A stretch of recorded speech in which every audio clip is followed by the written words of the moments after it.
नमस्कार, the Chanakya TV Rajasthan में आपका स्वागत है और मैं हूं आपके साथ देवशिखा। जैसे कि हम जानते हैं कि अंता उपचुनाव के अंदर मतगणना शुरू हो चुकी है। आपको शुरुआत से बता दें कि पहले दो राउंड में कांग्रेस के जो प्रत्याशी थे वो पीछे चल रहे थे। मोरपाल सुमन जो बीजेपी के प्रत्याशी थे वो आगे चल रहे थे। तीसरे राउंड के अंदर प्रमोद जैन भाया आ गया है। चौथे राउंड के अंदर फिर नरेश मीणा ने बढ़त बनाई। अब पांचवें राउंड के अंदर फिर से प्रमोद जैन भाया आगे आ गए हैं, जो 18,000 वोटों से आगे चल रहे हैं। नरेश मीणा 16,000 वोटों से आगे चल रहे हैं। तो इसके ऊपर हम ओम प्रकाश जी से जानेंगे कि आप बताइए, आप क्या कहना चाहेंगे कि नरेश मीणा जो सोशल मीडिया स्टार रहे हैं इस वक्त, इस अंता उपचुनाव के अंदर 2 बार वो पहले भी चुनाव लड़ चुके हैं और अब तीसरी बार वो मैदान में है, तो क्या कहेंगे आप? देखिए, त्रिकोणीय संघर्ष यहाँ पर देखा जा सकता है। जिस प्रकार पहले जो मतपत्रों की काउंटिंग हुई, मतपत्रों की काउंटिंग के दौरान देखा गया कि भाजपा के जो प्रत्याशी थे दीपशिखा, वो भाजपा प्रत्याशी मोरपाल सुमन लगातार यहाँ पर बढ़त बनाए हुए थे। लेकिन उसके बाद में जैसे मत पेटियां जिसको बोलते हैं, मशीनें जिसको बोलते हैं, उसकी जब काउंटिंग स्टार्ट हुई तो काउंटिंग स्टार्ट होते ही जो प्रमोद जैन भैया कांग्रेस के प्रत्याशी हैं वो बढ़त बनाए हुए थे। लेकिन जैसे ही पांचवा राउंड, चौथा राउंड यहाँ पर जैसे हुआ, कहीं ना कहीं नरेश मीणा को यहाँ पर बढ़त मिली। लेकिन अगर अब वर्तमान की मैं ताजा अपडेट की बात करूं तो इस समय जो प्रमोद जैन भाया है, जो कांग्रेस के प्रत्याशी है, उनको 18,613 के लगभग मत मिले हैं और जो नरेश मीणा है उसको लगभग 16,000 के लगभग यहाँ पर मत मिले हैं। तो यानी एक बार फिर से जो प्रमोद जैन भाया है, प्रमोद जैन भाया ने यहाँ पर बढ़त बनाई है और लगभग 2,000 वोटों से वो लगातार बढ़त बनाकर यहाँ पर आगे चल रहे हैं। और इस समय की अगर मैं वर्तमान पांचवें राउंड की बात करूं दीपशिखा, तो यहाँ पर भारतीय जनता पार्टी के जो प्रत्याशी है मोरपाल सुमन इस समय तीसरे नंबर पर है। क्योंकि देखिए, ये चुनाव का परिणाम है, अभी ये कहा नहीं जा सकता है कि कितने वोट किसको मिलेंगे। लेकिन जो वर्तमान जो सामने अपने आंकड़े जो आ रहे हैं इलेक्शन विभाग के, उनके अनुसार जो प्रमोद जैन भाया है वो 2,000 वोटों से लगातार अपनी बढ़त बनाए हुए हैं। नरेश मीणा इस समय दूसरे स्थान पर है, तो वहीं पर जो भाजपा के प्रत्याशी हैं वो इस समय तीसरे स्थान पर चल रहे हैं। जी जी, ओम प्रकाश जी, हम जानते हैं जब चुनाव की तैयारी चल रही थी, जब लोग अपना प्रचार प्रसार कर रहे थे, तो सबसे ज्यादा जो आरोप थे वो कांग्रेस प्रत्याशी प्रमोद जैन भाया पर ही लगे थे और उनका एक बहुत ज्यादा फेमस डायलॉग भी हुआ था उनके ऊपर, जो नरेश मीणा ने मारा था कि भाया रे भाया खूब खाया, ईंट खाया, भाटा खाया, एक तो पूरा गांव खाया। तो मैं बीच में थोड़ा सा बोलना चाहूंगा कि जब कोई भी चुनाव होता है दीपिका, चाहे वो पंचायती राज की चुनाव हो, चाहे वो विधानसभा की चुनाव हो, चाहे वो लोकसभा की चुनाव, एक प्रत्याशी दूसरे प्रत्याशी पर आरोप लगाता है। आरोप कितने सच्चे होते हैं, कितने वो निराधार होते हैं, कितना उनमें आधार होता है, ये सब भविष्य के गर्भ में छिपा हुआ है। जनता ने जिसको चुन लिया, क्योंकि जनता सर्वोपरि है, क्योंकि जनता ने जिसको चुन लिया, जनता ने जिसको अपना विधायक मान लिया, अपना सांसद मान लिया, वो रहेगा 5 साल के लिए। आरोप है, नरेश मीणा आरोप लगातार लगाते आ रहे हैं। प्रमोद जैन भाया पर भी उन्होंने आरोप लगाया है, वसुंधरा राजे पर भी उन्होंने आरोप लगाया है, वहीं पर ओम बिरला पर भी उन्होंने आरोप लगाया। तो ये आरोप जो है वो कितने सत्य हैं, कितने झूठे हैं, इस पर हम बात नहीं करेंगे। लेकिन जिस प्रकार से जो चुनाव लड़ा है नरेश मीणा ने, और नरेश मीणा के साथ जिस प्रकार से जो युवाओं की टीम थी, युवाओं की फौज थी, उसका परिणाम अभी जो 5वें राउंड तक है वो अपने को देखने को मिल रहा है। जहां पर सोशल मीडिया पूरी तरह से नरेश मीणा को पहले जीता चुका। अगर मैं सोशल मीडिया की बात करूं, सोशल मीडिया पूरी तरह से नरेश मीणा को पहले जीता चुका है कि नरेश मीणा करीबन 16,000 18,000 वोटों से जीत चुका है। लेकिन अब है, क्योंकि 5 राउंड की काउंटिंग हो चुकी है, छठा राउंड इस समय चल रहा है और 5वें राउंड में प्रमोद जैन भाया आगे हैं, तो कहीं ना कहीं आने वाला जो समय है, या जो आने वाले जो महत्वपूर्ण 2 घंटे हैं, क्योंकि जो पिछले सुबह से हम देख रहे हैं, जो अपडेट अपने को मिल रही है, उस अपडेट में कभी बढ़त है, कभी कोई डाउन जा रहा है, कभी ऊपर जा रहा है। तो ये तो चुनाव है, चुनाव में एक वोट से भी कोई प्रत्याशी होता है दीपशिका, वो चुनाव हार जाता है। जी। तो यह अंतिम क्षण तक इसको देखना पड़ेगा, क्योंकि एक महत्वपूर्ण चुनाव है, अंता का चुनाव है, वो कहीं प्रत्याशियों का चुनाव नहीं है। ये प्रत्याशी तो मैदान में है, लेकिन प्रत्याशियों के सारे वो जो पार्टियां हैं, चाहे वो भारतीय जनता पार्टी हो, चाहे वो कांग्रेस पार्टी हो, या त्रिकोणीय मुकाबले में जहां पर तीसरे मोर्चे के रूप में नरेश मीणा सामने आए हैं, तो इनके बीच में यह घमासान है। और लगातार जब चौथे राउंड में प्रमोद जैन भाया पिछड़ गए थे, और जैसे ही पांचवा राउंड प्रारंभ हुआ, प्रमोद जैन भाया आगे निकल आए, तो अभी 20 राउंड है, टेबल पर 20 राउंड है, और 20 राउंड के बाद में ही, मतलब 19 राउंड के बाद में ही पूरी रूप से ये पता लग पाएगा कि कौन चुनाव जीत रहा है, कौन चुनाव नहीं जीत रहा है। क्योंकि एक राउंड में कोई प्रत्याशी आगे है, तो दूसरे राउंड में वो पीछे हो रहा है दीपशिका। जी। चलिए, इसी बीच में बिहार चुनाव पे अपडेट पे भी बात कर लेते हैं। 243 सीटों पर वहां चुनाव हुआ है, जिसमें से एनडीए जो है वो 162 पर बढ़त बनाए हुए है, वहीं इंडी गठबंधन ने 68 पे, और अदर्स की हम बात करें तो उसपे 13 सीटें उन्हें मिली हैं। तो इसके ऊपर आप क्या कहना चाहेंगे? एनडीए जो पार्टी वहां पे चेहरा है बीजेपी का, आप यूं मान लीजिए कि वहां बीजेपी ने चेहरा दिया है अपना, ना कि प्रत्याशियों के रूप में पार्टी चुनाव लड़ रही है। बिल्कुल। देखिए, यहाँ पार्टी का चुनाव है जी। पार्टी का चुनाव हम इसलिए कह सकते हैं कि जिस प्रकार अमित शाह जो देश के गृह मंत्री है, उनकी वहां पर सभाएं हुई, और भाजपा के जो बड़े वरिष्ठ नेता है, उनकी वहां पर सभाएं हुई, प्रधानमंत्री नरेंद्र मोदी ने भी वहां पर खूब सभाएं की।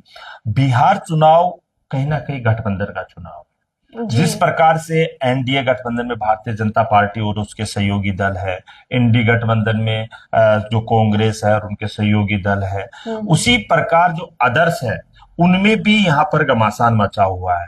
जैसे मैं बात करूं दीपशिका, यहाँ पर 243 सीटों पर जो चुनाव है, वो चुनाव यहाँ पर हुए थे, और इस समय तक अगर मैं बढ़त की बात करूं तो कुल एनडीए में 163 सीटों पर एनडीए यहां पर बढ़त बनाए हुए हैं। और अभी से नहीं, जब से वो मत पेटियां खुली थी, काउंटिंग चालू हुई थी ईवीएम की, तब से लगातार ये बढ़त जारी है, और धीरे धीरे ये बढ़त बढ़ती जा रही है। वही इंडी गठबंधन की अगर मैं बात करूं तो इंडी गठबंधन इस समय तक, जहां तक जो अपडेट अपने को मिल रही है, 67 सीटों पर ये इंडी गठबंधन यहाँ पर बढ़त बनाए हुए हैं, और अदर पर जो 13 है वो बढ़त बनाए हुए हैं। तो कहीं ना कहीं जिस प्रकार से जो चुनाव परिणाम बिहार का सामने आ रहा है, जी। तो उससे अभी से ऐसा लग रहा है, अभी ये कहना जल्दबाजी होगा कि सरकार कौन बनाएगा, क्या होता है, क्योंकि बिहार में देखा जाता है, बिहार की जो राजनीति है वो किसी पर्दे के पीछे, या यूं कहूं कि सामने आकर राजनीति नहीं है, वो एक पर्दे के पीछे चलने वाली राजनीति है। अगर लगता है कि यहाँ पर भारतीय जनता पार्टी जो है वो पूरी तरह से सक्षम रूप से उन्होंने जो चुनाव लड़ा है, और जिस प्रकार उन्होंने बिहार की जनता से वादा किया है, अब ये तो आने वाला कुछ ही समय की बात है, कुछ समय बाद अपने को पता लग जाएगा कि जो एनडीए गठबंधन के द्वारा जो वादा किया गया बिहार की जनता से, प्रधानमंत्री नरेंद्र मोदी के द्वारा जो वादा किया गया, वो वादा कितना वहां पर होता है, सार्थक होता है। लेकिन एक चीज जो बड़ी निकल के सामने आई है जी। चाहे वो बिहार चुनाव हो, चाहे वो अंता उपचुनाव, जिस प्रकार से बम्पर वोटिंग यहां पर हुई, तो यह भी माना जाता है, जो राजनीतिक विश्लेषक हैं वो ये मानते हैं कि अगर किसी विधानसभा सीट पर या किसी स्टेट में अगर 70% से ऊपर की अगर वोटिंग हो जाती है, तो वहां पर कहीं ना कहीं भारतीय जनता पार्टी मजबूत स्थिति में दिखाई देती है, और वही परिणाम है। जैसे अभी मैं बात कर रहा था, कुछ समय पहले अपन बात कर रहे थे कि 167 सीटों 163 सीटों पर एनडीए आगे बढ़त बनाए हुए हैं, 11 सीटों पर अदर जो बढ़त बनाए हुए हैं। लेकिन जो रुझान आ रहे हैं, कभी 162, कभी 163, कभी 159, कभी 164, तो ये तो अभी अपडेट जो इनकी है वो लगातार जारी है, अपडेट उनकी लगातार आती रहेगी। लेकिन इस समय अगर मैं बात करूं राजस्थान की विशेष सीट की, तो यहां पर अंत में 6 राउंड की जो मतगणना है, 6 राउंड की मतगणना पूरी हो चुकी है, और छठे राउंड में भी ये बड़ी अपडेट है। प्रमोद जैन भाया आगे चल रहे हैं। प्रमोद जैन भाया को करीबन 23,600 कुछ वोटों के 693 वोटों से वो लगातार यहाँ पर बढ़त बनाए हुए हैं। और वहीं पर जो नरेश मीणा है, वो नरेश मीणा आप कहीं ना कहीं पिछड़ते हुए नजर आ रहे हैं। तो हो सकता है कि यहाँ पर जिस प्रकार से जो चुनाव हुए हैं, वो चुनाव एक प्रकार से अभी ग्रामीण अंचल की जो मतपेटियां है वो खुल रही है। अभी वो कस्बे बाकी है, जिन कस्बों में भारतीय जनता पार्टी के वोट है, वो कस्बे भी बाकी है, वो जगह भी अभी बाकी है जहां नरेश मीणा के वोट है। तो ये तो अभी जैसे जैसे समय निकलता जाएगा वैसे वैसे पता लग पाएगा कि किस प्रकार की यहाँ पर रणनीति तैयार होती है। जी, जैसे बात करें हम 80% मतदान हुआ है इस चुनाव के अंदर, ये बहुत बड़ी बात है। वैसे अगर कोई भी पार्टी जीतती है 2 साल का उनको समय मिलेगा, पार्टी को इससे ज्यादा फर्क नहीं पड़ेगा। लेकिन फिर भी हम बात करें कि मोरपाल सुमन पहले 2 राउंड में आगे रहे, उसके बाद वो लगातार पिछड़ रहे हैं इस बीच में। तो और उनके अगर हम बात करें, उनका चेहरा भी बहुत बाद में हमें पता चला था कि सारी पार्टियों ने अपने अपने चेहरे दे दिए थे, पर भाजपा ने इसमें समय लगाया था अपना चेहरा देने के लिए। और उसके बाद में जब समर्थन के लिए आए तो रोड शो किया, बड़े बड़े नेता आए। झालावाड़ के जो वसुंधरा राजे हैं, उनका तो ये गढ़ रहा है, तो उन्होंने भी समर्थन के लिए। लेकिन क्या ऐसी चीज रही कि सिर्फ 2 राउंड में ही सर अभी तक वो आगे आ पाए हैं, लेकिन अभी लगातार पिछड़ रहे हैं। और हो सकता है वो आगे आ जाए, लेकिन अब अगर हम अभी की बात करें तो वो लगातार पीछे आ रहे हैं। तो इससे क्या कमियां रही? देखिए दीपशिखा, सबसे बड़ी चीज है, ये चुनाव मोरपाल सुमन का चुनाव नहीं। जी जी, ये चुनाव कहीं ना कहीं भारतीय जनता पार्टी, भजनलाल सरकार की अग्नि परीक्षा जी और वसुंधरा राजे के गढ़ की अग्नि परीक्षा है।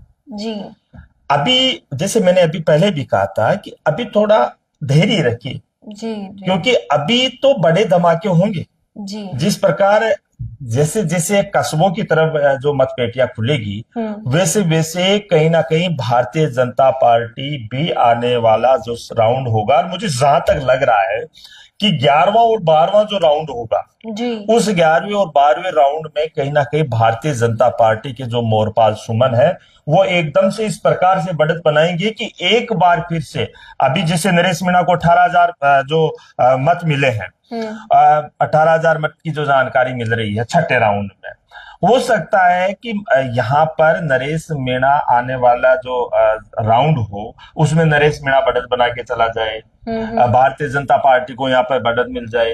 क्योंकि नरेश मीणा और भारतीय जनता पार्टी के प्रत्याशी मोरपाल सुमन के बीच बराबर कांटे की टक्कर है। 15,988 वोट के लगभग जो है वो यहाँ पर मोरपाल सुमन को मिलते हुए दिखाई दे रहे हैं। वहीं पर जो नरेश मीणा है उनको 18,000 वोट मिल रहे। तो अभी कोई आंकड़ा विशेष नहीं है। और प्रमोद जैन भाया 23,693 मतों से अभी मतों पर है। तो कुल मिलाकर ये कहा जा सकता है कि अभी कोई बड़ा अंतराल नहीं है। बड़ा अंतराल हम उस समय मानते हैं जब कोई प्रत्याशी 15,000 या 20,000 की लीड लेकर जा रहा। एक दिन आपने अपने पहले भी बात हुई थी डिबेट में, उस समय भी मैंने कहा था कि 1,90,000 के लगभग यहाँ पर वोटिंग होगी, 180 के लगभग यहाँ पर वोटिंग हुई है। तो अंदाजा हम लगा सकते हैं कि आज के समय में जो सोशल मीडिया है वो किसको जिता रहा है, किसको हरा रहा है। ये एक समय की पराकाष्ठा और सोशल मीडिया की पराकाष्ठा है। लेकिन जनता ने किसका बटन दबाया है, जनता ने किसके सिर के ऊपर ताज सजाया है, यह तो आने वाला वक्त बताएगा दीप सिंह। चलिए, ये तो थोड़ी देर में पता चल ही जाएगा कि जनता ने किसके सर के ऊपर सेहरा सजाया है। फिलहाल 6 मतों की गणना हो चुकी है, जिसके अंदर प्रमोद जैन भाया आगे चल रहे हैं, दूसरे नंबर पर नरेश मीणा है और तीसरे पे बीजेपी के प्रत्याशी मोरपाल सुमन है। अब देखना होगा आगे के मतों की गणना के लिए आप बने रहें, तब तक आपको हम पल पल की अपडेट देते रहेंगे। नमस्कार।